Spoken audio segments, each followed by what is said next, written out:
24 طائرة مسيرة وبعد الصواريخ. منكم يطعم أولادي. முதலில் தலைப்புச் செய்திகளை பார்க்கலாம். பாலஸ்தீன ஆதரவாக ஏமனில் பெருந்திரள் போராட்டம், சையத் அல் ஹூதி அழைப்பு. கோரம் ஷஹர் 4 ஏவுகணைகளை அறிமுகப்படுத்திய ஈரான் பிரிகேடியர் ஜெனரல் யதோல்லா ஜவானி, பேச்சுவார்த்தைக்காக அதிகாரம் விட்டுக் கொடுக்கப்படாது என்று சூளுரை. ஈரானின் தேசிய பாதுகாப்பு கவுன்சிலுக்கு புதிய தலைவர் நியமனம். ஈரான் அமெரிக்க மஸ்கட் பேச்சுவார்த்தைகள் மறைமுகமாக நடைபெறும். தெற்கு மற்றும் வடகிழக்கு லெபனானில் இஸ்ரேல் அத்துமீறல், அதிகரிக்கும் போர் பதற்றம்.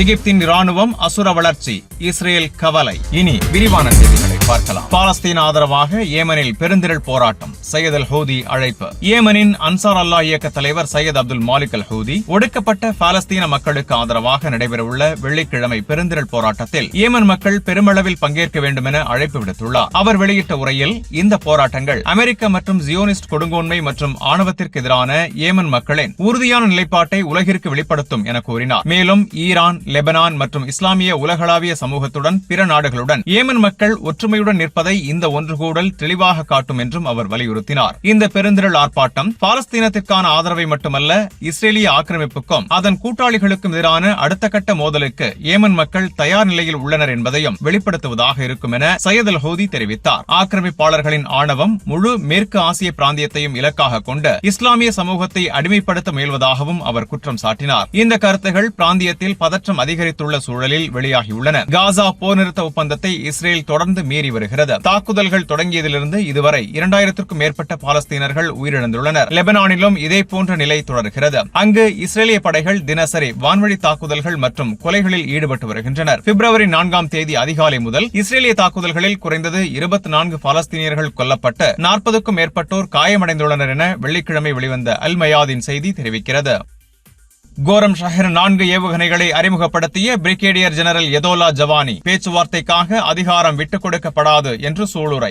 ஈரான் இஸ்லாமிய புரட்சிகர காவல்படையின் அரசியல் துணைத் தளபதி பிரிகேடியர் ஜெனரல் யதோல்லா ஜவானி கோரம் ஷஹர் 4 ஏவுகணையை வெளியிட்டதன் மூலம் அமெரிக்காவுக்கு ஒரு தெளிவான மற்றும் வலுவான செய்தி அனுப்பப்பட்டுள்ளதாக கூறியுள்ளார். பேச்சுவார்த்தைகள் நடைபெற்றாலும் ஈரான் தனது இராணுவ சக்தியை ஒருபோதும் விட்டுக் கொடுக்காது என்று திட்டவட்டமாக தெரிவித்தார். ஈரான் போரை விரும்பவில்லை என்றாலும் எதிரியின் எந்த தவறும் கடுமையான பதிலடியை சந்திக்கும் என்றும் அவர் எச்சரித்தார். ஈரானின் பேச்சுவார்த்தை குழு நாட்டின் வலிமை மற்றும் இராணுவ திறன்களை முழுமையாக நம்பியே செயல்படுகிறது என்றும் ஜவானி கூறினார். அமெரிக்கா தற்போது தாழ்ந்த நிலையில் தான் பேச்சுவார்த்தைக்கு திரும்பியுள்ளதாகவும், ஈரானின் அணுகுமுறை பலவீனமல்ல, வலிமை மற்றும் தடுப்பு சக்தியே எனவும் அவர் வலியுறுத்தினார். கோரம் ஷஹர் 4 ஏவுகணை மிகப்பெரிய அழிவுத்திறன் கொண்டதாகவும் அதை எதிரிகள் குறைத்து மதிப்பிடக்கூடாது என்றும் ஜவானி தெரிவித்தார். ஈரானின் ஏவுகணை திட்டத்தை மேற்கத்திய நாடுகள் பேச்சுவார்த்தைக்கு கொண்டுவர முயல்வது ஈரானின் உயர் தடுப்பு சக்தியை அவர்கள் அங்கீகரிப்பதற்கான சான்று எனவும் கூறினார். ஈரானுக்கு எதிரான எந்த இராணுவ தாக்குதலும் முழு பிராந்தியத்தையும் உள்ளடக்கிய போராக மாறும் என்றும், எதிரிகளின் தவறான கணக்கீடு அவர்களுக்கே கடைசி தவறாக அமையும் என்றும் ஜவானி எச்சரித்தார்.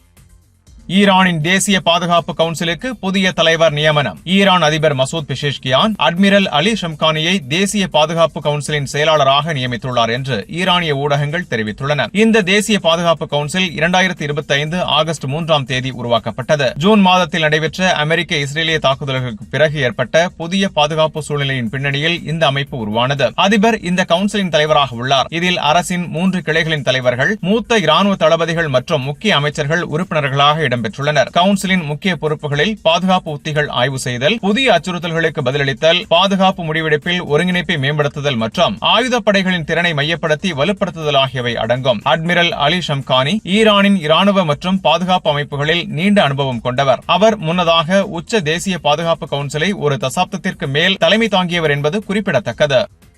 ஈரான் அமெரிக்க மஸ்கட் பேச்சுவார்த்தைகள் மறைமுகமாக நடைபெறும். ஈரான் மற்றும் அமெரிக்காவுக்கு இடையிலான அணுசக்தி பேச்சுவார்த்தைகள் ஒமானின் மஸ்கட் நகரில் வெள்ளிக்கிழமை காலை 10 மணிக்கு நடைபெறுகின்றன. ஆனால் இந்த பேச்சுவார்த்தைகள் நேரடியாக இல்லாமல் மறைமுகமாக நடைபெறும் என தகவல் வெளியாகியுள்ளது. நேரடி பேச்சுவார்த்தை குறித்து எந்த திட்டமும் இல்லை என செய்தியாளர் தெரிவித்தார். பேச்சுவார்த்தை சூழல் தற்போது சாதாரண நிலையில் இருப்பதாகவும் அதனை நேர்மறை அல்லது எதிர்மறை என வகைப்படுத்த முடியாது என்றும் கூறப்பட்டது. இந்த பேச்சுவார்த்தைகள் நடைபெறுவது போர் ஏற்படும் அபாயத்தை தற்காலிகமாக தள்ளி வைக்கும் நடவடிக்கை நடவடிக்கையாக பார்க்கப்படுகிறது. ஜூன் மாத அமெரிக்க இஸ்ரேலிய தாக்குதல்களுக்கு பிறகு பிராந்திய பதற்றம் அதிகரித்துள்ள நிலையில் இந்த பேச்சுவார்த்தைகள் நடைபெறுகின்றன. ஈரான் வெளியுறவு அமைச்சர் அப்பாஸ் அராக்சி மஸ்கட் பேச்சுவார்த்தைகளை உறுதிப்படுத்தியுள்ளார். ஓமானின் நடுவர் முயற்சிகளுக்கும் அவர் நன்றி தெரிவித்துள்ளார். அமெரிக்கா புதிய நிபந்தனைகளை விதித்ததால் பேச்சுவார்த்தைகள் ரத்தாகும் அபாயம் ஏற்பட்டது. ஆனால் பல அரபு மற்றும் முஸ்லிம் நாடுகளின் அழுத்தத்தை தொடர்ந்து அமெரிக்கா தொடர ஒப்புக்கொண்டதாக தெரிவிக்கப்படுகிறது. ஈரான் அணுசக்தி தொடர்பான விவகாரங்களை மட்டுமே விவாதிக்க தயார் என்றும் ஏவுகணை திட்டம் உள்ளிட்ட பிற விஷயங்களை சேர்க்க மறுத்துள்ளதாக தெளிவுபடுத்தியுள்ளது.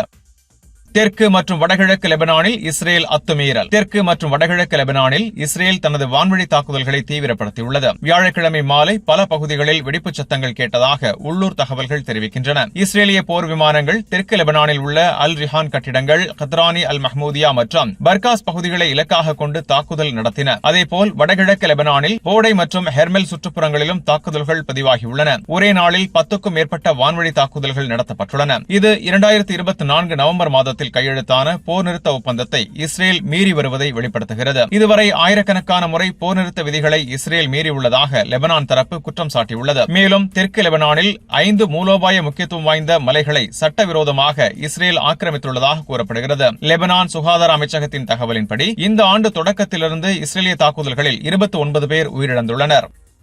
எகிப்தின் இராணுவ வளர்ச்சி குறித்து இஸ்ரேல் கவலை.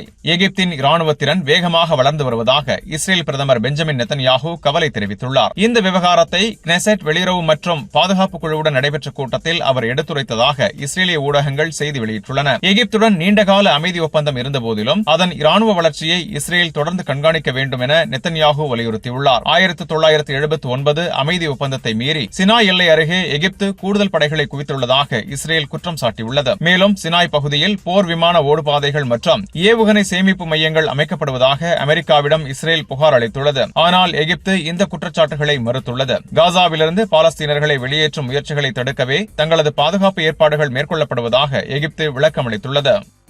அமெரிக்கா ஈரான் இடையேயான அணு ஆயுத பேச்சுவார்த்தைகள் வரும் வெள்ளிக்கிழமை காலை சுமார் 10 மணிக்கு ஓமன் நாட்டின் மஸ்கட் நகரில் நடைபெறவுள்ளதாக ஈரான் வெளியுறவு அமைச்சர் அப்பாஸ் அராக்சி அதிகாரப்பூர்வமாக அறிவித்துள்ளார். ராய்டர்ஸ் செய்தி நிறுவனத்தின் தகவலின்படி இந்த பேச்சுவார்த்தைகள் நடைபெறுவதை ஒரு அமெரிக்க அதிகாரியும் உறுதிப்படுத்தியுள்ளார். அமெரிக்காவுடனான அணுசக்தி பேச்சுவார்த்தைகள் வெள்ளிக்கிழமை காலை சுமார் 10 மணிக்கு மஸ்கட் நகரில் தொடங்கும் என்று அராக்சி எக்ஸ் சமூக வலைதளத்தில் பதிவிட்டுள்ளார். மேலும் இந்த பேச்சுவார்த்தைகளுக்கான அனைத்து ஏற்பாடுகளையும் செய்ததற்காக ஓமன் அரசுக்கு நன்றி தெரிவித்த அவர், எங்கள் ஓமன் சகோதரர்களுக்கு முழு ஒத்துழைப்புக்காக நன்றி என்று குறிப்பிட்டுள்ளார். அணுசக்தி பேச்சுவார்த்தைகளின் அஜெண்டா தொடர்பான கருத்து வேறுபாடுகள் காரணமாக இந்த சந்திப்பு ரத்து செய்யப்படலாம் என்ற சமீபத்திய தகவல்களுக்கு பிறகே இந்த அறிவிப்பு வெளியாகியுள்ளது. அல் மயாதீன் செய்தி நிறுவனத்தின் தகவலின்படி அமெரிக்கா புதிய நிபந்தனைகளை விதித்ததால் பேச்சுவார்த்தைகள் ரத்து செய்யப்பட்டதாக சில ஆதாரங்கள் தெரிவித்திருந்தன. ஆனால் உண்மையில் கருத்து வேறுபாடு பேச்சுவார்த்தைகள் நடைபெறும் இடம் குறித்து அல்ல, விவாதத்தின் நோக்கம், அதாவது எந்த விஷயங்கள் பேசப்பட வேண்டும் என்பதில்தான் இருந்தது. அமெரிக்கா தனது சில கோரிக்கைகளை பின்வாங்கியுள்ளது. இதனை ஒரு ராஜதந்திரமாக பார்க்கப்படுகிறது. சில அரபு மத்தியஸ்தர்கள்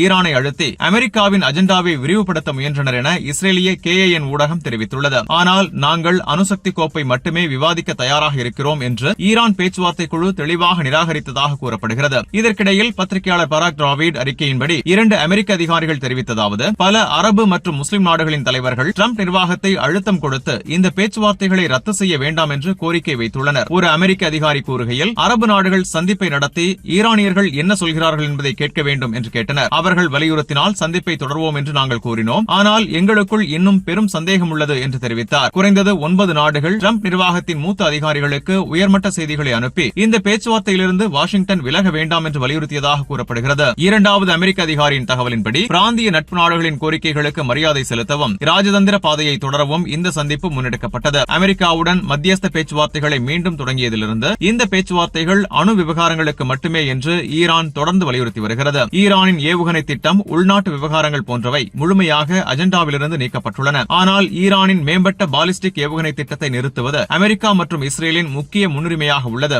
ஜூன் மாதத்தில் இந்த 2 நாடுகளும் ஈரான் இஸ்லாமிய குடியரசு மீது தாக்குதல் நடத்தியிருந்தன. இஸ்ரேலின் முக்கிய கவலை என்னவென்றால், தெஹ்ரான் வாஷிங்டன் இடையே ஏதேனும் இருதரப்பு ஒப்பந்தம் ஏற்பட்டால் ஈரானின் ஏவுகணை திட்டம் மற்றும் பிராந்திய கூட்டாளிகளுக்கான ஆதரவு புறக்கணிக்கப்படலாம் என்பதுதான். வாஷிங்டன் ஆக்கப்பூர்வமான பேச்சுவார்த்தைகளுக்கு உறுதிப்பாடு அளித்தால் ராஜதந்திர உரையாடலுக்கு தயார் என்று ஈரான் தெரிவித்துள்ளது. இதற்கிடையில் அமெரிக்க அதிபர் டொனால்டு டிரம்ப் ஈரானுக்கு எதிரான இராணுவ தாக்குதல் அச்சுறுத்தல்களை தொடர்ந்து வெளியிட்டு வருகிறார். இந்த மோதல் முழு பிராந்தியத்தையும் எரிய வைக்கும் நிலைக்கு செல்லாமல் தடுக்க முக்கிய நாடுகள் தீவிரமாக முயன்று வருகின்றன.